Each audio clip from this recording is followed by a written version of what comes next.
I was raised in a pretty traditional family, and role models were straight people who eventually get married and have kids. So I always thought that was going to be my future. And then when I realized I was gay, and I was 21, I was a senior in college, part of it was very fun to be out and realize who I am, but there was a grieving process as part of that because I just assumed I couldn't have kids anymore. My name is John Poole, and I live in Rehoboth, Massachusetts. Originally from Bridgewater, Massachusetts. That's where we were raised. You know, as part of my coming out process, it was something that was very personal, and that was something that was undefined for me at the time, and I was trying to explore how to be a gay person in this world that I live in, because it's not an easy thing. So we're very close to one another, probably 2 or 3 miles from one another, and we decided that there was a pizza shop right in between us, and we decided to meet there, shake hands, and have a beer and see, how does this feel? So that was sort of the point of inception, if you will, where I met him and how we met. First or second date, I would always mention that I was going to be a father. And I eventually did that with John, and he made it very clear that he did not want that. Very quickly out of high school, I went into the military, and my first assignment was Germany. I met one of the local girls there, and she became pregnant, and that is how my daughter came to be. We were married for, I think, 7 or 8 years, and it just wasn't right. It never was right. We ended up getting divorced, and we parted ways, and my relationship with my daughter has been rocky. He previously had a child and was married and knew that it was a difficult situation and did not want to go through that. I was at the point in my life where I knew I wanted to proceed. I said, I'm in my, I'm getting into my middle 30s, and I'm ready to do this. I've checked all the boxes, and that I feel like I'm ready to do. So we actually broke up for a while, just for that reason. And it was strange. It was like one of the first, maybe the only thing in my life that I was so laser focused on that nothing was getting in the way, even John, and I loved him. But I told him that if I don't proceed with this and you're the reason, I will resent you. We came around and we talked about it through, and he became supportive of my process, but it was my process more than his process. John's still dancing. John, are you still making the salad? Oh, look at the booze up in here. All right, we're gonna check out the booze. How the frig did they get the pear in the bottle? Look it. That is amazing. I think they grew it inside. That's kind of gross. That's what I'm guessing. And David had this life ambition to be a father. He was very concerned about, he wanted a Caucasian child, something that he could easily pass along as not having to explain why I'm not his father, just on physical appearance. So he was really focused on Eastern Europe. Actually, the first country that I was looking at was Romania. So that was one of the options, and I was starting down that path, and then something occurred in Romania and they closed international adoptions. So the agency I was working with said, what about Ukraine?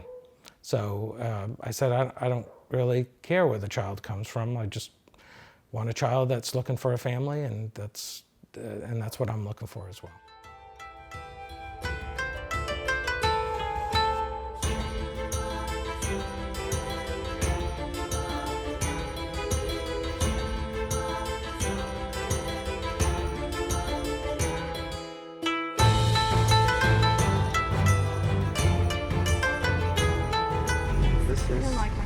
Luda No. and Sergey, our limousine chauffeur.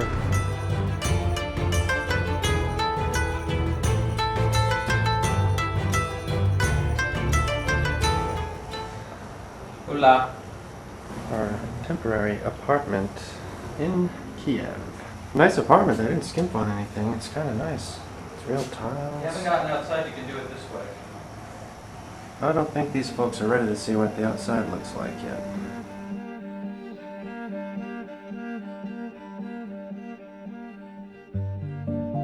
The second day we were there, we went to the National Adoption Center. They initially just said it's better if John stays outside, and we understood what that meant. It became increasingly clear that it was very important that he have no involvement. So after a week, he came home because there was really nothing he could do to really help except keep me company. To look back, I mean, it was scary as anything. It was really the matching process was happening at that moment. So there was one person behind this wooden desk, and there was another woman with another wooden desk, and then there were all these binders on a table with apparently children that were looking to be adopted within the country. And she would just sort of go over, flip through a book, and it was just crazy because to just think someone's flipping through a book and deciding who your forever child is going to be. And she would come over and she'd say, oh, well, we have this one, and here are the medical issues, because some of these kids have serious medical issues. And for various reasons, I refused a few and just said, no, I'm a single father, and that would be a lot. And I just remember Luda leaning over to talk to me and just saying, you have to be very careful here, because they can, at any point, they can close that book and say, well, I guess we don't have a match for you. But then they brought Owen. So she just brought a binder by and just pointing, that was his picture. So this is the folder that I took over to Ukraine because I was Mr. Organized and had separate files for different things. Medical things, just contacts, email lists, I don't know. And it just so slowly grew as we collected the document. So I don't even know what's in here. I don't know. Do you want to go through this? Or? Yeah, no, definitely. Yeah. Is this the Ukrainian person? Yeah. So this is the one after. This is your new name. That's Owen Eric Arden. That's how they spell it? Yeah. So this was my very first picture of my future son. This is what came out of the binder. This is what you saw? This was it. That was your very first picture I have, and they were very generous enough to give me several of these. That's all I had when I left Kyiv. It was to see this kid, and you walked out.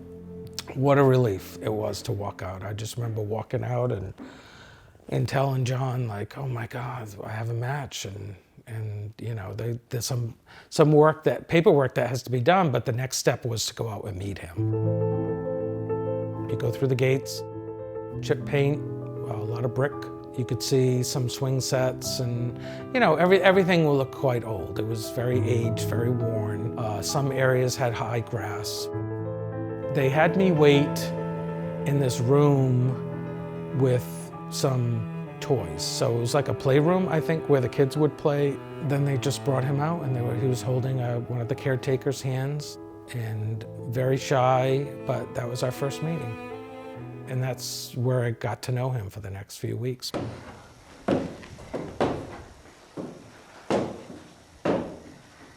You wave? Hello? Wow, I can't imagine what it's like when there are 10 kids in this little room. Oh, I see a smile.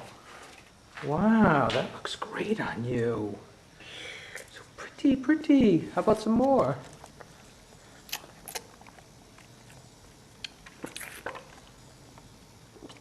All right, stop. Stop. Or you'll drink the whole thing. Just a bite. Just not the whole thing, just a bite. There you go. I just remember just being still. He would play, and I wouldn't run around with him. I would just sort of sit there and let's see what he wants to do. He knows I'm here. Even if he doesn't talk to me.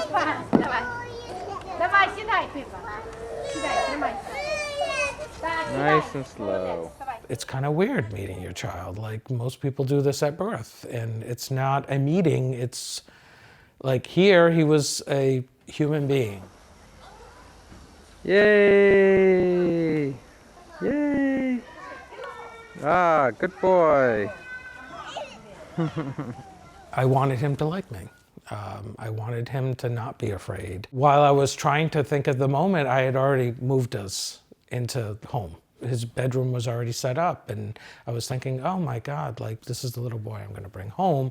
But yet, there were a lot of steps that had to happen to move forward with that. Десь тут була подоляночка, десь тут була молодесенька, тут вона стояла, до землі припала, сім'їв не вмивалась, води не мала.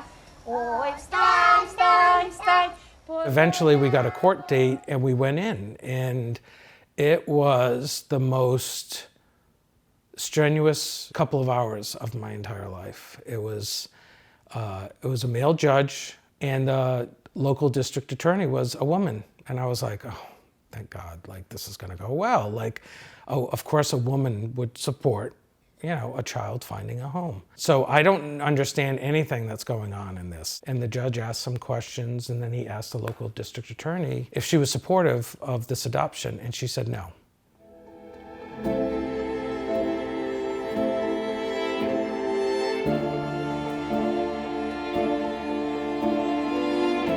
And my heart sank. I was like, that can't happen. Like, we've gotten this far. So then my American side kicked in, and I was like, Luda, this is why you're here. What can you do? She's like, there's nothing I can do. I said, can you go talk to somebody? Like, go down the hall, like whatever they want to hear. Like, I'll have a one-on-one with that woman. Like, what are her concerns? Like, I don't know. Like, I didn't expect this. She just said, there's nothing we can do. The judge is reviewing the file, and we'll come back with his decision. We are 3.5 weeks probably into the process. I've spent a ton of time with Owen, and I sort of harped on he'd be in a loving family, and we have a home and a good school, and I would give him a good life. And I sort of played that up a lot, but this single male adopting a child was very unusual for them. So it felt like 2 minutes. Boom, boom, boom. We're all rising again. And I just remember looking, that's why I keep looking over here. Luda was right there, and I just said, what happened? He approved it.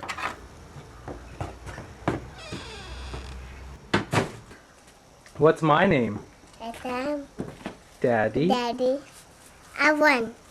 Daddy, I won. Daddy, I won. Me? Me, Daddy? Daddy, I won. Daddy, I won. I did not breathe until we were at Logan Airport in Boston. And then when we landed, you go through customs, and he's in a stroller that I brought, and the doors open up at Logan, and I wheel him through, and my whole family's there. Seeing him come through that door in a push stroller, it was like leaping off the building, and we're both, we're both in, all of it. And I just grabbed John because I was just so happy to see him. It all felt right. It all felt right.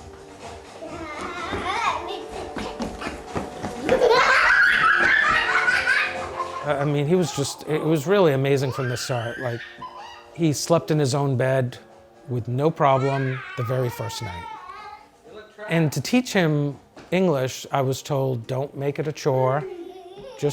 He will pick it up on his own, and you will be shocked how quickly that can happen. There's Owen Arden in his new Christmas pajamas. We've got to get to know him. We've got to get to, have him get to the point of safety and comfort and stability, and that's a gigantic change for a kid. Peace ball. What did he say? Peace, bro. Oh, John. More. It's empty. More. A little more? Okay. Say thank you. Thank you, John. Oh! For David and I, it just seemed like it started to feel more right through every passing week. And that's when the conversation was more parental. And you can call me Pops, You know, because that was another thing, because I was always John until I was Pops. It was never a thought of, you know, being secondary or being, you know, something that was never going to feel as good as it could be if it was naturally done. It just was never a consideration. When Owen came here, it was probably within a year where we went to the Fall River adoption process and with the court and went through the whole thing. Okay, here we go. I'm going to sign my piece of paper here. Anthony R. Nisi. And now your name is officially Owen Eric Arden. Congratulations. My name's Valentyn Arden. I was born in Ternopil, Ukraine. I was adopted when I was 3. I'm an only child. I have 2 fathers, Dad, and then also Papa. At a very young age, Dad put me into tons of different sports. I played hockey, I played baseball, I played soccer. Any sport that you can name with a ball, I played. Nice! Oh! Go, go, go! My first memory of school was in Briarwood, which was preschool and kindergarten. I could definitely tell that other kids knew how to communicate a lot better with each other, where I knew some English, but I also was like probably saying gibberish. I was saying Ukrainian as well. Like a lot of the times it was just like playing and interacting rather than communicating. Walking like an old man. Oh, there he goes. There goes Dash. There he goes. He's like Dash. Woo! I decided to switch my name my sophomore year of college. And then I really started thinking during COVID, like, what do I want? You know, who am I almost? Because you're just maturing and thinking differently than you did before as a younger kid. And I thought, all right, I'm going into the big city, Boston. No one's gonna know me. For whatever reason, I was just like, that's an opportunity for me to be able to really kind of like shape who I am. Like, I know why Dad changed it, but I almost in my head, I was just like, I don't want to go by Owen anymore. I want to go by who I really am, what I was, you know, born with. I want to go by Valentyn.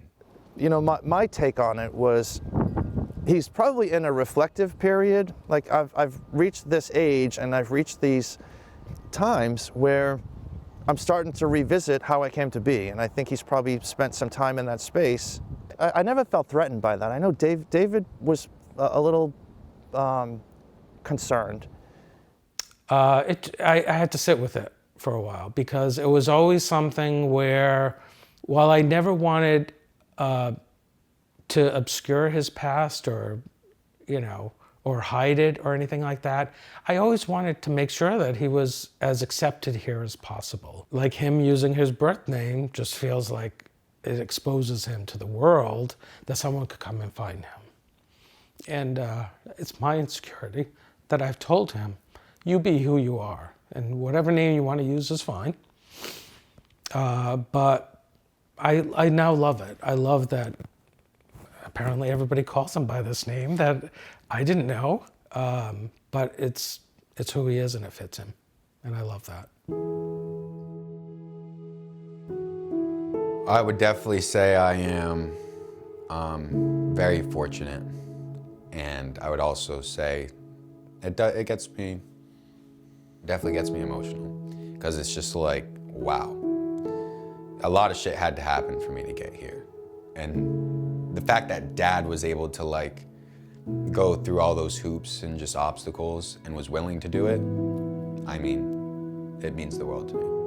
And for a poor country, and a country that is obviously dealing with a lot right now, I feel like that's just like what defines Ukraine. Like, even though they're not the richest country in the world or the most powerful country in the world, they still love their own, and they're gonna do anything to protect them, even if they're blood or not. And so when you see those videos, those caretakers, they genuinely love every single one of those kids in there. If you were able to speak to that little 3-year-old, what would you say to yourself if you could? I would personally say like those 2 men that are like looking after you, especially the one with the camera, like they are your saviors. Like, give them all the respect and love in the world, because without them, you would not be here. I do have a daughter. Owen does have a sibling, although they're not blood related. I do hope that one day that they can connect, because I think they should know one another. But her life's been a lot harder than his life. And I want Owen to know that, recognize that if they do ever come together, to just, I guess, pay attention to that. And I don't know that they ever will come together or whether there will ever be a moment or not. But I do think about the stark differences as a parent. I know what I'm capable of, and I know what's possible. And I look at what we have done with this boy, and I wasn't able to do any of that with my daughter, even though I'm capable of it. And it just always saddens me, and I just want Owen to know that. Do you hope that they meet each other? Yeah, I do, but I always fear the resentment, and I fear the stuff that comes along with it. Like, that could be hurtful, and that could be a bunch of problems that nobody needs. But, you know, the little boy in me wants it to happen because they're siblings.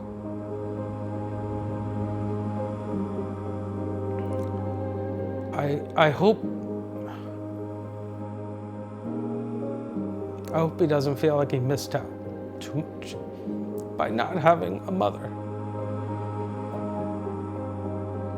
And while I felt like I always done my best, you know, I think somebody said something to me, hey, you can't be everything to everybody. Maybe he has his own grieving process of not having a traditional family. Maybe he went through that when he was 10 and never shared it with me. Maybe he'll go through it when he's 30. I don't know. Like, we're all individuals. I have my own story with my family, and I was raised in a traditional family. So we all have that. I always wanted him to feel loved, and I feel like he does feel that way. But that was just something where I figured it's more important to demonstrate it than to talk about it. And I think that's how it works.